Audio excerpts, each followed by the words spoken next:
Aktar ma jgħaddi żmien aktar qed tkompli tikber il-kriżi tal-iskart, tant li numru ta' sindki qegħdin jilmentaw fuq il-problemi enormi li qegħdin jiltaqgħu magħhom ir-residenti ta' kuljum. Il-Gvern min-naħa tiegħu qed jibqa' ma joffri ebda soluzzjonijiet ħlief li nifriżaw l-iskart organiku. Parir żgħir għal min għandu din il-problema li hija vera li fis-sajf jista' jkollok intejjen.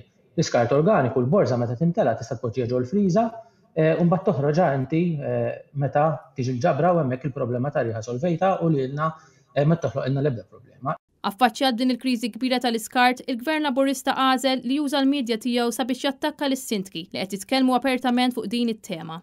Fosthom, is-sindku ta' Taslima John Pillow. Iżda din il-mossa ma tantx niżlet tajba mas-segwaċi ta' One News, tant li kienu diversi l-persuni li jesprimew solidarjetà miegħu. Flimkien ma' sentiment ta' rabja lejn ir-rapportaġġ tal-medja Laburista fuq Facebook. Fost il-barrax ta' kummenti kien hemm min qal li l-iskarġi li jagħmel ġurnata sħiħa barra, buħut jgħidu li pajjiżna spiċċa qisu miżbla. Dan apparti li kien hemm diversi kummenti fejn qed jistaqsu għal soluzzjonijiet biex din il-problema tiġi indirizzata immedjatament. Oħrajn ikkummentaw kif l-aħħar ġimgħat innutaw żieda fil-wirdien u l-ġrieden kif ukoll intejjen kbar kaġun tal-iskart u l-boros taż-żibel ma' kullimkien f'kull ħin tal-ġurnata. Xi nies irrimarkaw ukoll illi meta l-kunsilli kellhom ir-responsabilità tal-ġbir tal-iskart ma kienx hemm din il-problema.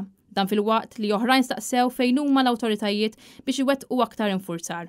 Il-kriżi tal-iskart ilha inkontrollabbli għal żmien twil u sa issa l-Gvern għadu maħa ebda azzjoni biex isolvi din il-problema. B'kuntrast, il-Partit Nazzjonalista diġà ħareġ b'diversi proposti sabiex tiżdied il-frekwenza tal-ġbir tal-iskart. Dan fil-waqt li tinħoloq sistema ta' koordinazzjoni bejn il-kunsilli lokali u l-amministraturi tal-blokok ta' appartamenti.